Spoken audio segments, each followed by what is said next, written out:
Assalamualaikum warahmatullahi wabarakatuh. Shalom, Om Swastiastu, Namo Buddhaya, salam kebajikan, salam sejahtera untuk kita semua.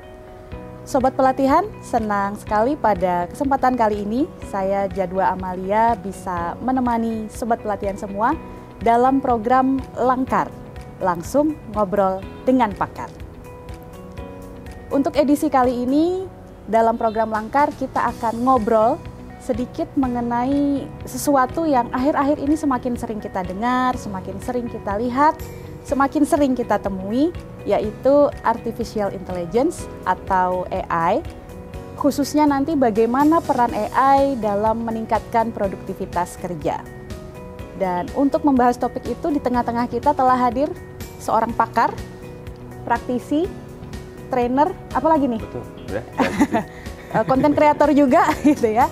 Yang mungkin bagi teman-teman yang sudah sering menggeluti AI tidak asing lagi, ada Mas Sultan Aulia di sini.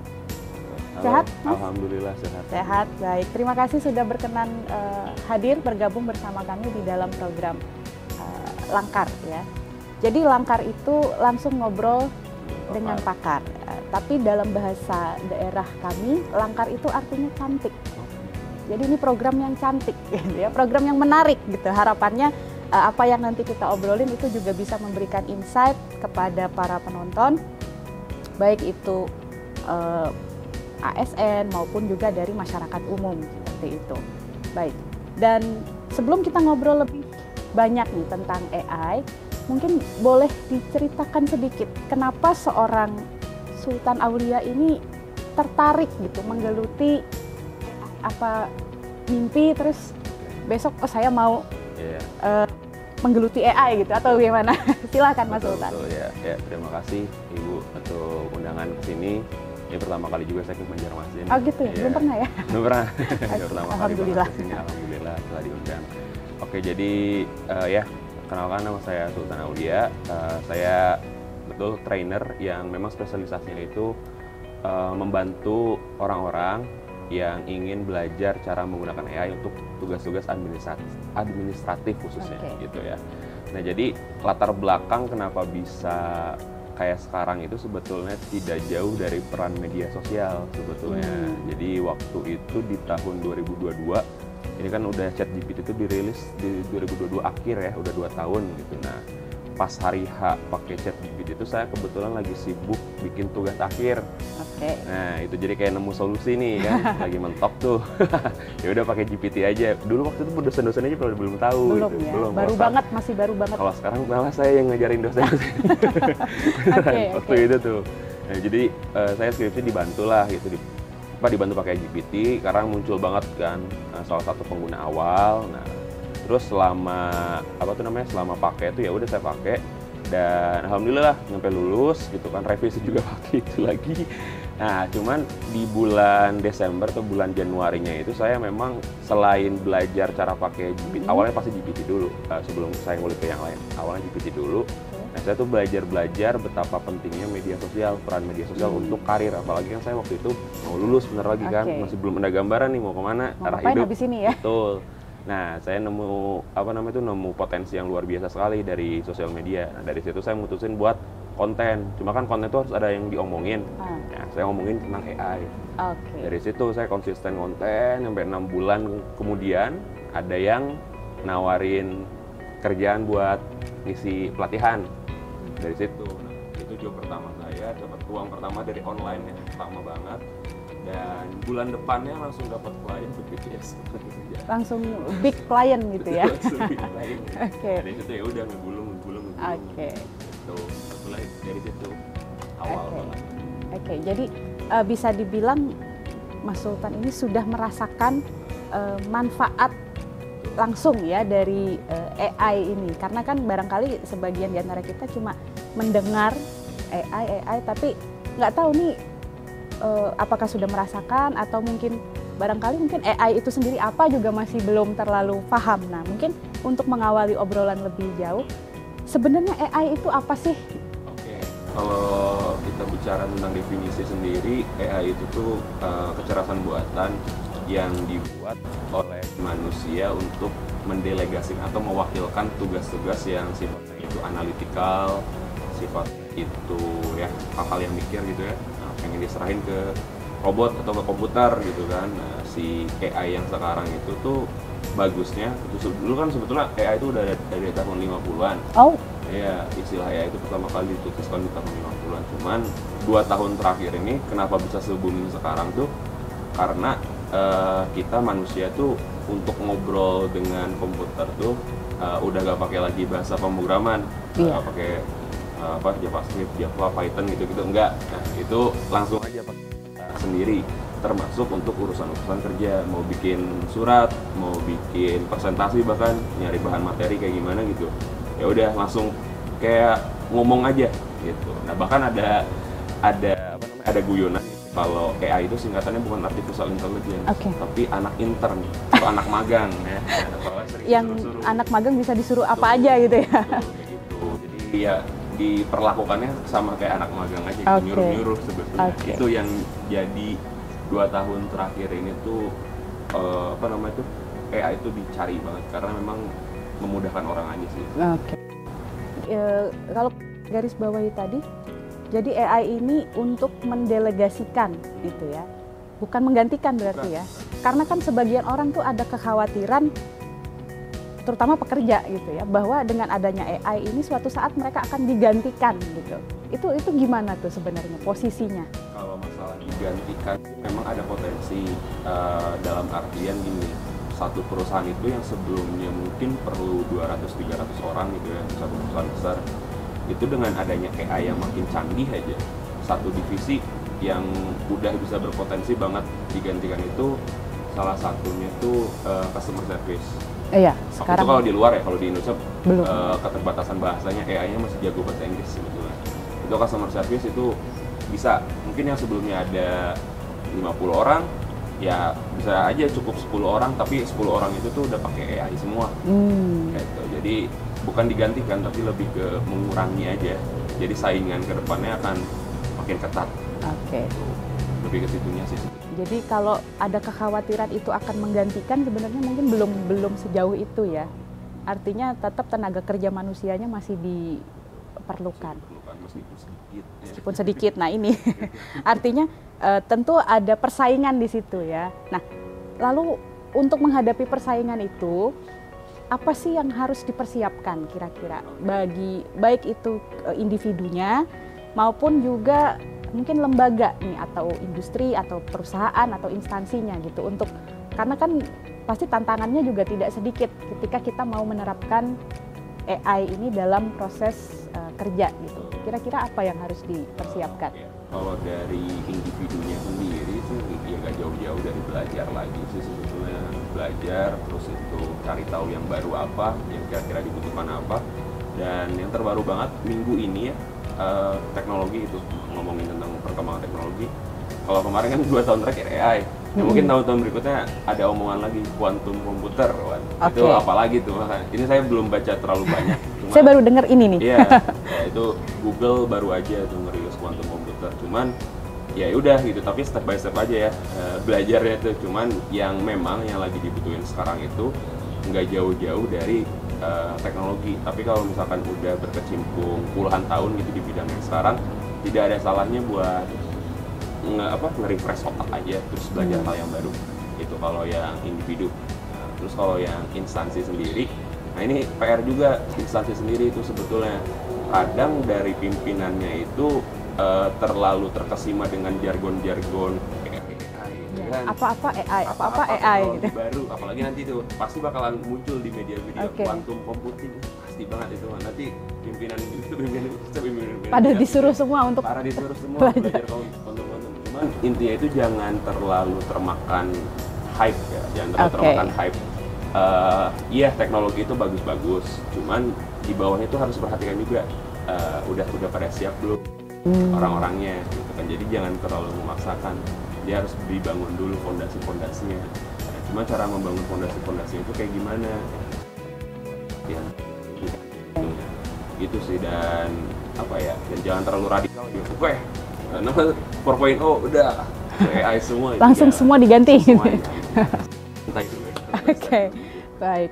Jadi step by step lah ya, gitu ya. Karena kan kadang-kadang memang seperti itu. Begitu muncul satu tren baru, pengennya pokoknya kita semua kebijakan arahnya ke sana. Sementara mungkin dari sisi individunya belum sepenuhnya siap gitu ya. Jadi mungkin salah satunya dengan pelatihan-pelatihan tadi ya, workshop seperti itu. Nah, oke. Sedikit kita beralih ketika mendengar AI atau melihat, sekarang kan misalnya kita lihat ada robot di rumah makan yang bisa nganter makanan, orang bilang, oh itu AI. Ada video yang gimana entar kucing lagi masak misalnya atau apa, terus kita bisa bilang, oh itu AI. Artinya kan begitu canggihnya AI ini, kira-kira ada apa ya, mungkin semacam tips dan triknya barangkali, terutama kalau bagi yang pemula ya, yang baru-baru memakai AI ini, supaya apa ya istilahnya, mungkin tidak terjadi penyalahgunaan begitu, atau tidak membawa dampak negatif lah, karena kan yang kita harapkan dampak positifnya seperti itu. Tapi dengan kecanggihan itu, muka bisa di swab segala macam, nah itu kira-kira tips dan triknya seperti apa? Kalau itu sih balik, kalau untuk urusan individu sih itu sulit sebetulnya, cuman yang bisa dan yang mungkin banget buat diterapkan secara luas itu dari kebijakan sih sebetulnya, dari kebijakan pemerintah. Cuman untuk keadaan yang sekarang itu masih digodok ya, masih belum ada kebijakan khusus gitu ngomongin spesifik ke AI, belum ada, itu masih digodok aja. Cuman kalau untuk solusinya tuh sebetulnya makin hari makin sulit buat membedakan justru mana gambar yang asli, mana gambar yang AI. Bahkan ada model baru dirilis, model AI 2 minggu atau seminggu terakhir gitu dirilis. Itu wajah-wajah tokoh-tokoh terkenal Indonesia gitu, kayak Pak Jokowi, Prabowo, pokoknya semuanya gitu. Bisa kita tulis gitu di edit-edit, misalkan Prabowo cosplay jadi murid Harry Potter gitu kan, Hogwarts, bisa itu. Berarti mau pakai topi, ya, itu bisa. Dan itu makin sulit buat dibedakan. Gitu. Bener-bener makin sulit. Nah, makanya kebijakannya itu dari platform-platform pembuat gambar atau pembuat video itu. Jadi kata-kata kunci mana yang kira-kira diblok, nggak bisa itu. Jadi misalkan Prabowo mengenakan bikini, nggak bisa. Nggak bakal muncul oleh AI, yang meskipun di belakang layar tuh muncul tuh gambar itu, tapi oleh platform itu tuh diblok aja, nggak bisa dimunculin gambarnya. Gitu sih, lebih ke kebijakan itu sih. Lebih ke situ ya. Termasuk juga mungkin untuk pekerjaan barangkali juga ya, kayak beberapa waktu kebelakang ada yang plagiasi dan lain sebagainya. Nah itu seperti itu. Kalau masalah plagiasi sekarang tuh ada AI detektor, sama kayak Turnitin kalau pernah. Iya. Sama kayak Turnitin. Jadi bisa copy paste teks gitu atau bahkan dokumen ke AI detektor itu dan ketahuan bahwa itu generate dari AI. Gitu. Cuman ya tetap aja itu pun tidak bisa 100% diandalkan juga, tapi setidaknya udah ada arah lah buat mendeteksi itu masalah plagiarisme. Bukan plagiarisme, masalah kecurangan pakai AI. Iya. Apalagi kalau misalkan tinggi kan, itu sebetulnya penting sekali sih sebetulnya untuk dilihat apakah orang itu pakai AI, benar-benar pakai AI dari awal sampai titik komanya aja nggak diedit-edit gitu. Itu masalah besar sebetulnya, dan itu yang jadi concern sekarang sih, ngobrol-ngobrol sama orang-orang di perguruan tinggi juga masalah AI itu kayak gitu. Oke. Kemudian di awal tadi Mas Sultan sempat menyinggung juga bahwa awalnya kan AI ini dibuat oleh manusia untuk mendelegasikan pekerjaan-pekerjaan yang sifatnya administratif begitu ya. Nah, untuk sekarang seperti apa tuh? Apakah mungkin Mas Sultan melihat itu memang sudah berjalan seperti itu di beberapa bidang industri misalnya, atau mungkin berkembang ke arah yang berbeda seperti itu? Kalau yang administratif sih sebetulnya udah jago banget, khususnya untuk urusan nulis persuratan, laporan gitu ya, bikin presentasi itu udah jago banget. Cuman yang masih jadi kekurangan itu adalah ketika kita minta data-data yang hubungannya itu kuantitatif, kayak ngolah Excel, ngolah statistik, itu AI yang kayak GPT ya, atau AI yang kayak mirip-mirip GPT kan ada banyak tuh jenis-jenisnya. Itu belum terlalu bisa. Belum ya. Iya, itu paling kekurangannya di situ sih. Jadi masih harus didukung dengan skill-skill yang lain dari si individunya ya, untuk bisa mengoptimalkan. Kalau konsultasi aja bisa. Oke. Kalau konsultasi aja, tapi kalau minta langsung ada, ya, itu enggak. Belum. Kalau yang data-data, tapi kalau misalkan langsung surat itu bisa. Misalnya gimana cara kita nge-promnya aja. Mau bikin email misalnya. Kalau dulu dulu saya misalnya ngarang dulu emailnya, terus masukin ke Google Translate, iya, betul. keluar masih harus dibaca lagi bolak-balik gitu. Mungkin sekarang nggak sesulit itu ya, tinggal bikin asal promnya aja. Gitu ya. Mau belajar promnya. Oke, berarti setelah ini kita akan belajar lebih banyak lagi tentang bagaimana mengoptimalkan ya si AI ini. Nah, mungkin kira-kira nih Mas Sultan dari pengalaman sekian tahun, proyek depan mungkin 5 tahun ke depan di Indonesia sendiri, kira-kira ada gambar seperti apa dan apa yang harus kita persiapkan untuk persaingan mungkin yang nantinya akan semakin ketat dengan adanya AI ini.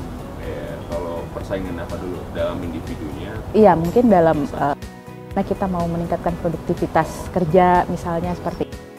Kalau misalkan gambaran saya sih di 5 tahun ke depan, AI itu ya udah jadi barang keseharian aja. Kayak sekarang itu 2 tahun terakhir sebetulnya 2 tahun terakhir tuh kita tuh udah ada di persimpangan gitu. Kayak waktu dulu zaman orang tua kita atau yang lebih senior gitu ya, pertama kali megang Microsoft Word. Iya. Nah, itu kan pasti ada banyak pelatihan. Nah, sekarang juga masih ada sih kalau Microsoft. Sekarang juga masih ada. Iya, masih ada ya. Itu awal-awal banget kemunculan Microsoft Word, atau orang-orang yang biasanya sebelumnya itu ngetik pakai mesin tik gitu ya, terus tiba-tiba disuruh buat ngetik di Word. Di Word, iya. Nah, sekarang itu pun sama sebetulnya. Biasanya manual, sekarang ya udah semua itu berdasarkan dari lewat cara kita memerintahkan atau prompting itu. Gitu sih. Jadi kedepannya pasti akan nggak bisa lepas sih sebetulnya ya. Kalau teknologi sih nggak bisa lepas. Ada beberapa orang yang suka manual, tapi saya yakin akan ada banyak banget orang-orang yang suka pakai AI. Oke. Gitu, dan udah jadi barang keseharian aja, udah hal yang normal aja ke depannya kalau 5 tahun ke depan. Gitu sih sebetulnya. Jadi yang perlu dipersiapkan mungkin kalau ke individu mungkin skillnya untuk bagaimana kita mengoptimalkan si untuk AI nyamannya ini. Aja gitu. Iya, oke. Ya karena memang pasti akan ada orang yang sudah merasa nyaman, kemudian ketika diberikan sesuatu yang baru, ngapain harus belajar lagi gitu ya. Mungkin karena belum merasakan juga barangkali manfaat dari AI itu. Oke. Nah, mungkin